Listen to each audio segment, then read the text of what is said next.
Numbers വിത്ത് രഞ്ജിത്തിലേക്ക് സ്വാഗതം. എന്താണ് happiness index?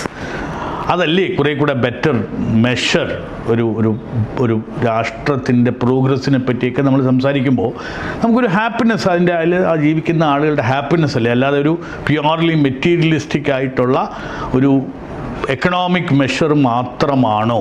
വളരെ റെലവൻ്റ് ആയിട്ടുള്ളൊരു പോയിന്റ്. എനിവേ, ഇന്ന് നമ്മൾ ഒരു ഹാപ്പിനെസ് ഇൻഡെക്സ് ഭൂട്ടാനെ പറ്റിയൊക്കെ പറയുന്നു. എന്തൊക്കെയാണ് ഈ ഹാപ്പിനെസ് ഇൻഡെക്സിൽ നോക്കുന്നത്? നമ്മൾ നേരത്തെ പറഞ്ഞ GDP ആകുമ്പോൾ എല്ലാ ക്രയവിക്രയങ്ങളും ടോട്ടൽ എടുത്തു കഴിയുമ്പോഴത്തേക്ക് നോക്കുന്നതാണ് GDP. അതിനകത്ത് ഒരു സോഷ്യൽ, ഒരു സാമൂഹികമായിട്ടുള്ള കാര്യങ്ങൾ, അതുപോലെ തന്നെ സൈക്കോളജിക്കലായിട്ടുള്ള കാര്യങ്ങൾ, അതുപോലെ എൻവറോൺമെൻ്റലായിട്ടുള്ള കാര്യങ്ങൾ, ഇങ്ങനെ ഒരു 3 ഫാക്ടേഴ്സിനെയാണ് ഇത് കൺസിഡർ ചെയ്ത് നമ്മൾ ഹാപ്പിയാണോ അല്ലയോ എന്നുള്ള ഇന്നത്തെ മെഷർ. അപ്പം സോഷ്യൽ സപ്പോർട്ടും റിലേഷൻഷിപ്പും അതിന് വലിയ ഇമ്പോർട്ടൻ്റ് ആണ്. അപ്പോൾ നമ്മൾ പണ്ട് നമ്മൾ കൂട്ടുകുടുംബവും മറ്റുമൊക്കെ ആയിട്ട് താമസിച്ചിരുന്നപ്പോൾ ഒരാൾക്കൊരു ശകലം വീക്കാണെങ്കിൽ ആ കുടുംബം നമ്മളെ സപ്പോർട്ട് ചെയ്തിരുന്നു. ഇന്ന് വളരെ കാര്യമായിട്ട് പറയുന്നത് ഈ സോഷ്യൽ സപ്പോർട്ടും അല്ലെങ്കിൽ റിലേഷൻഷിപ്സൊക്കെ വളരെ ഇമ്പോർട്ടൻ്റ് ആണ്. അതുപോലെ തന്നെയാണ് ആരോഗ്യവും നമ്മുടെ ഒരു ലൈഫ് എക്സ്പെക്റ്റൻസിയും.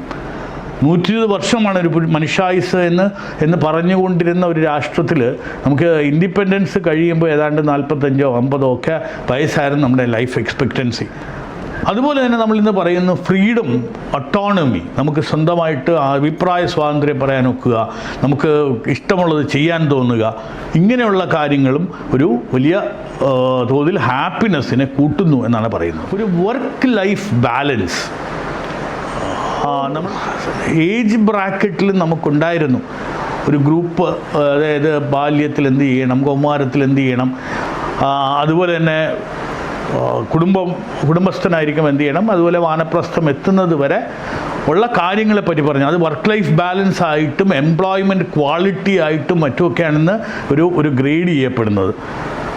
പിന്നെ ഇന്ന് പൊല്യൂഷൻ, ഒരു എൻവറോൺമെൻറ്റൽ സേഫ്റ്റി, ഒരു എയർ ക്വാളിറ്റി, ഇതും നമ്മുടെ ഹാപ്പിനെസ്സിനെ ബാധിക്കുന്നതാണ്. നമുക്കറിയാം എഡ്യൂക്കേഷൻ ഒരു വലിയ ഘടകമാണ്.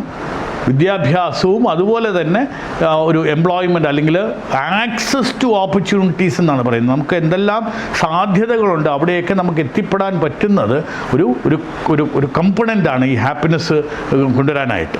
പിന്നെ അതുപോലെ തന്നെ കറപ്ഷൻ, വളരെ കറപ്റ്റായിട്ടുള്ള ഒരു സെറ്റപ്പാണോ നമുക്കുള്ളത് എങ്കിൽ ഈ ഹാപ്പിനെസ്സിനെ വളരെയധികം ബാധിക്കുന്നു. Thank you.